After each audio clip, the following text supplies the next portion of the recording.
Mike Pachelli here. For this lesson, I'll be talking about the Beatles' recording of Day Tripper that they did in October of 1965.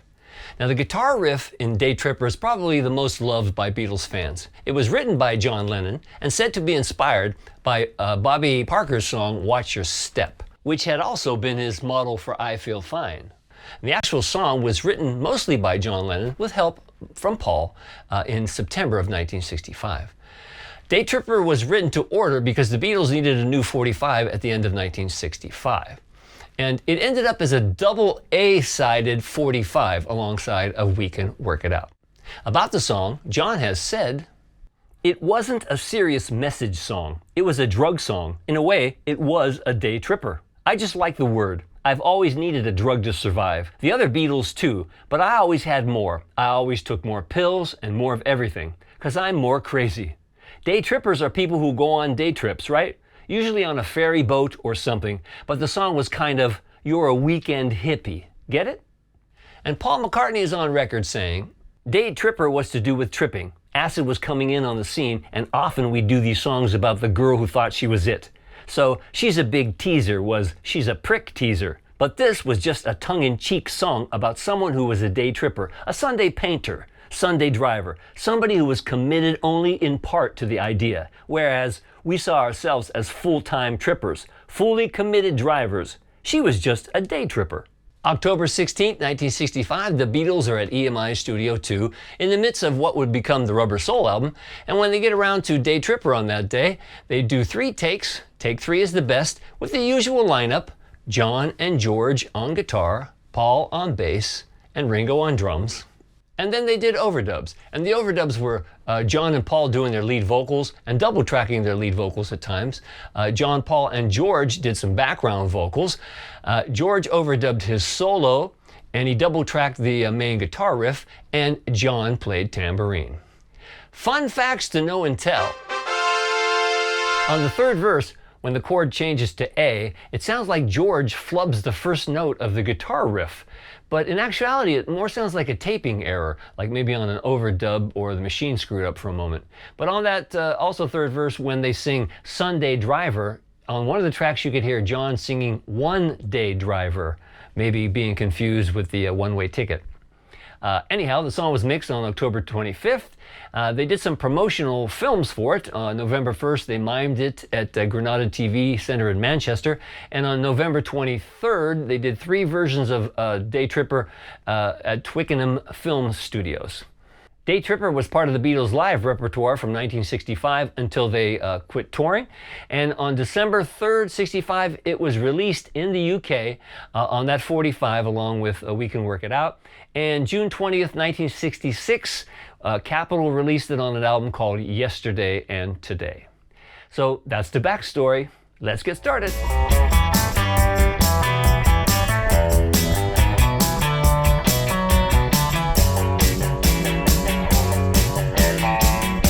John Lennon is playing his Rickenbacker 325 on Day Tripper, and although George's signature guitar riff is what's really driving the song along, John's unique rhythm really helps propel the rhythm section.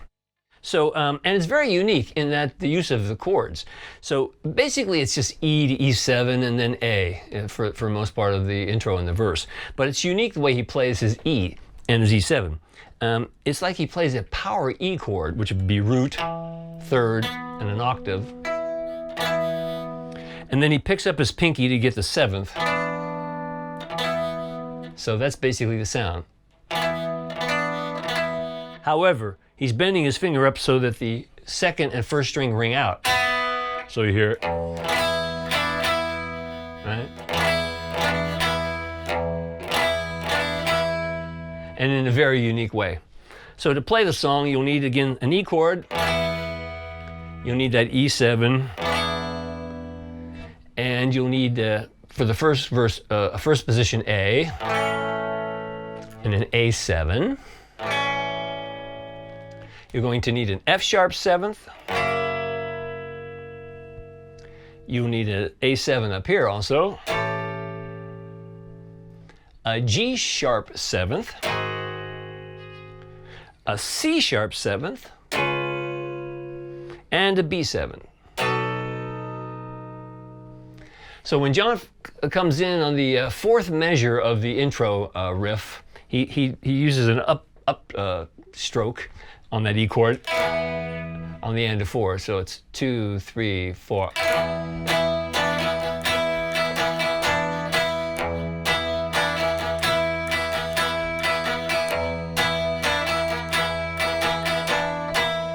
And then he's into the song. Now don't fret, pun intended, if you can't get that E7 and everything perfectly clean, because he doesn't either. Sometimes it's just almost like a muted sound on the E7, but that's what he's going for. When the verse starts, the rhythm's like this.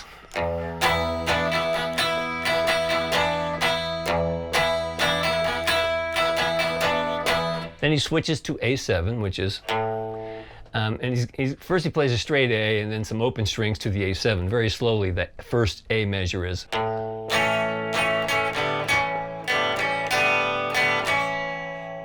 Back to E. 2 E7s and 2 E's that time. To the F sharp. Now on the second beat of the F sharp chord, it's kind of muted or played staccato like, so you play a low note.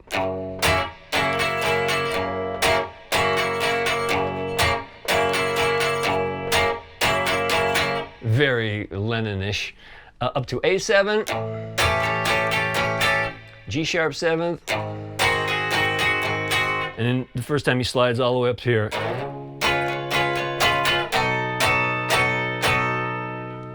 So that's the first verse, and that's the first verse. I'll play you the first verse in its entirety so you can get a better grip on it. Sounds like this, first verse.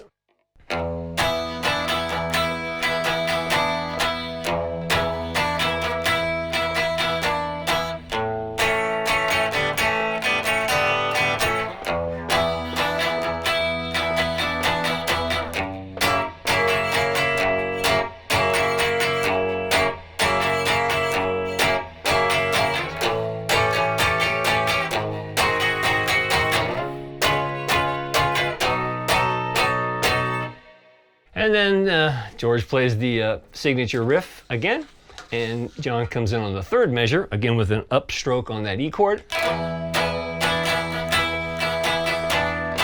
And verse 2 begins. And let me just I'll play you verse 2 kind of slow so you get a grip on verse 2. Sounds like this.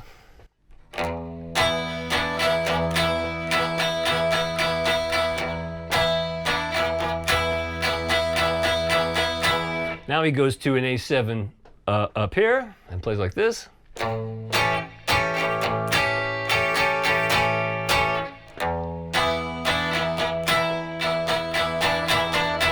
That time E7, E, E7, E.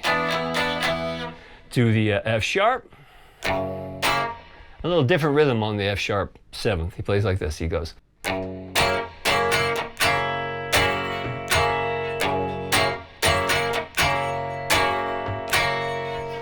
Up to the A7, and this time anticipating on the G sharp 7th. So now you can tell here he plays a different C sharp 7. He plays it here, and the B7 will be here. It's actually just a regular B this time. So and he slides into that C sharp 7. And then open strings, and then it's like almost like an A over B. So let's do from the F sharp.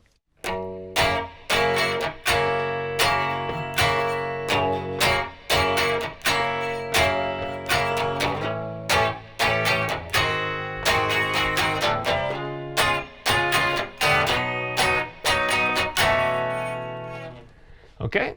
Now the bridge is like the solo, and it's very unique what the chords that John is using. He starts off on a regular B, and then to a partial B7, just like this. To a B suspended. To this B. To this B7. And then when he's pounding at the end, it's just it's 3 B notes, like that. So that bridge sounds like this. 3, 4.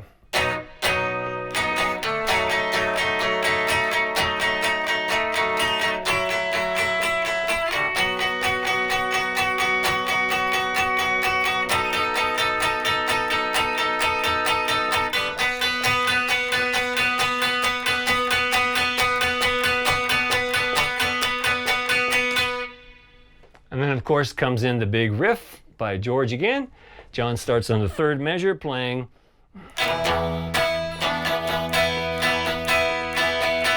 And verse 3 starts. And verse 3 would be, let's see here.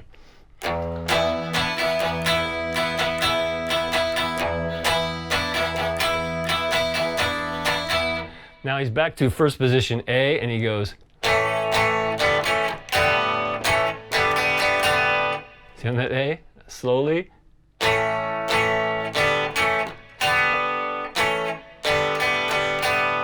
Back to the E. With the 7 to the E again. F sharp, just like on the very first time with the short second beat.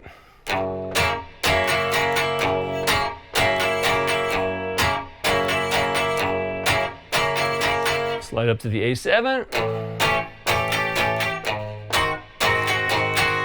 Again, sliding into that C sharp 7. And this time a B7. And he hits an E real quick. Charts and tabs will make it a lot clearer than I can say it or play it. But on the very end, it's even another rhythm on that E. So on the fade out, after 3 measures of George playing the lick and Paul, John plays this. He goes,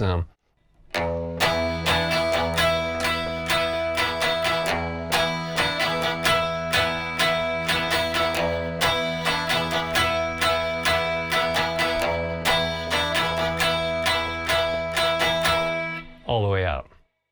Again, charts and tabs will make it so much clearer, but that's what John played on Day Tripper.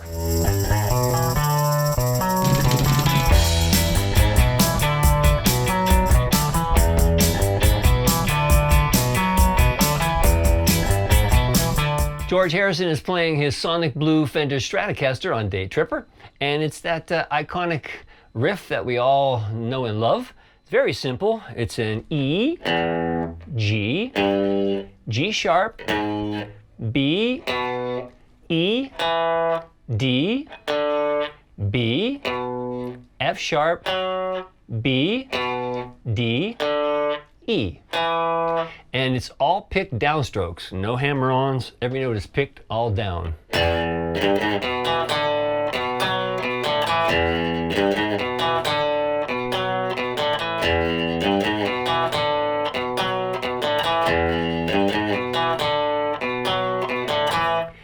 And it goes like that until when the chords change to A, you just play the same riff up a fourth.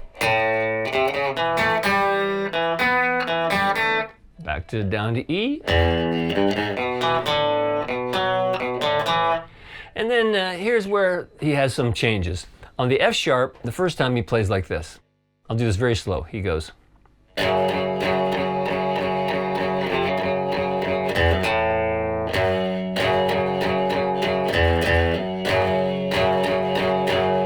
Slides up to the A. G sharp. C sharp.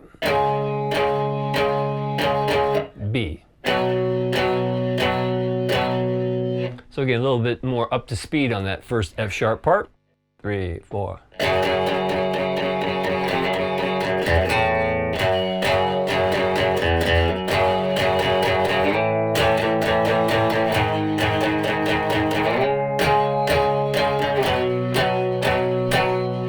And then back to the signature riff.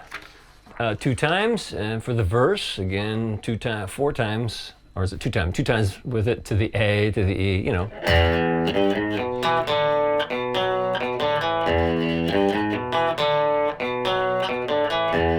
Then the A,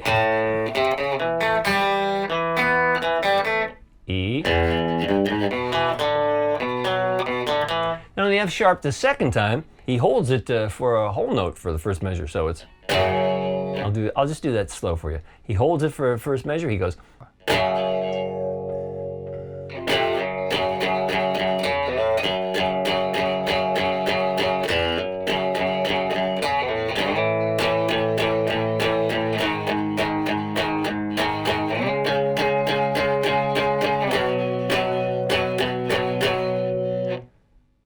A little more up to speed on that. Sound like this. 3, 4.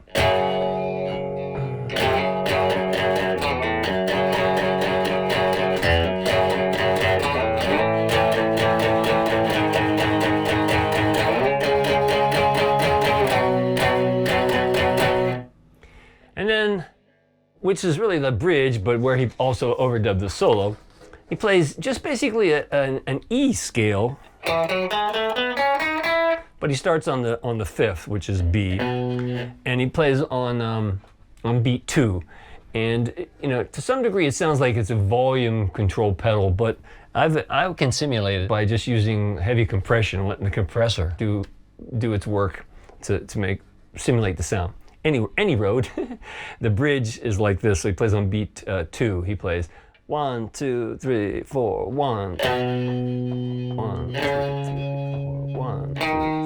4, 1, 2, 3, 4, 1, 2, 3, 4, 1, 2, 3, 4, 1, 2, 3, 4, 1, 2, 3, 4, 1, 2, 3, 4, 1, 2, 3, 4, 1, 2, 3, 4, 1, 2, 3, 4, 1.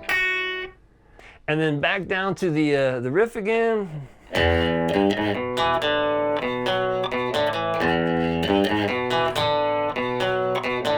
Verse 3, play that riff again 2 times, 3 times, 100 times, 2 times, right? Verse 3.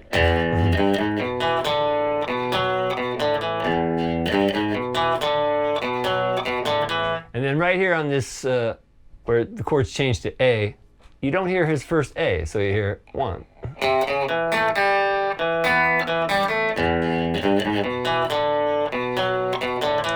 And then the third F sharp, he's playing like this. He plays on beat 1, 1, 2, 3, 4.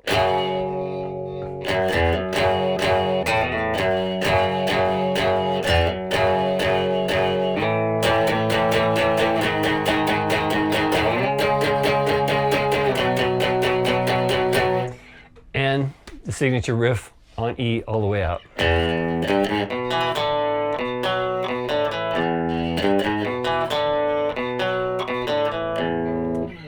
Charts and tabs will make it clearer than I can say it or play it, but that's what George did during the rhythm recording of Day Tripper.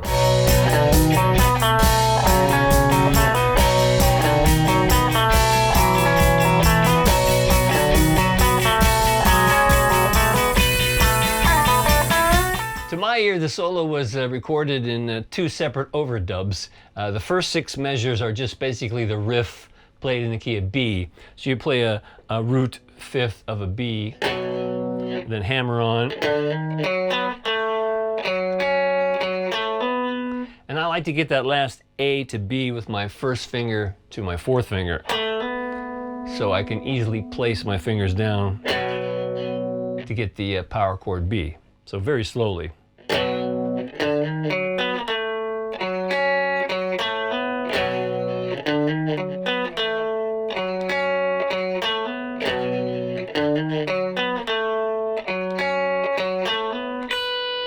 Then he hits a high B. And then the second part almost sounds like the tone is different, and it's not just because it's on higher strings. It almost sounds like Paul McCartney may have played it. It's definitely Paul McCartney influence, and the line is.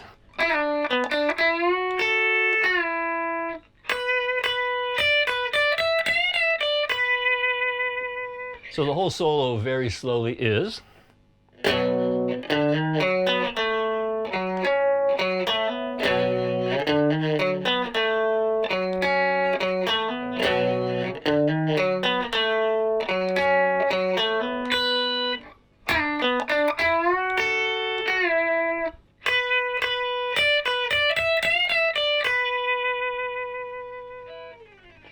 And up to speed.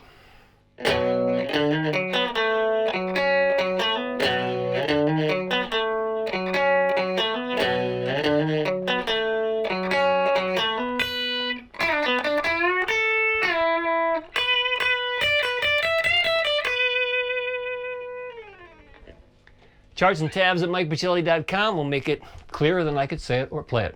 But I have put it together in a sound alike so you can see how all the guitar parts fit together. So please have a look at this.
I tried to please her. She only played one night stands now. She was a day tripper, Sunday driver, yeah. It took me so long to find out, and I found out.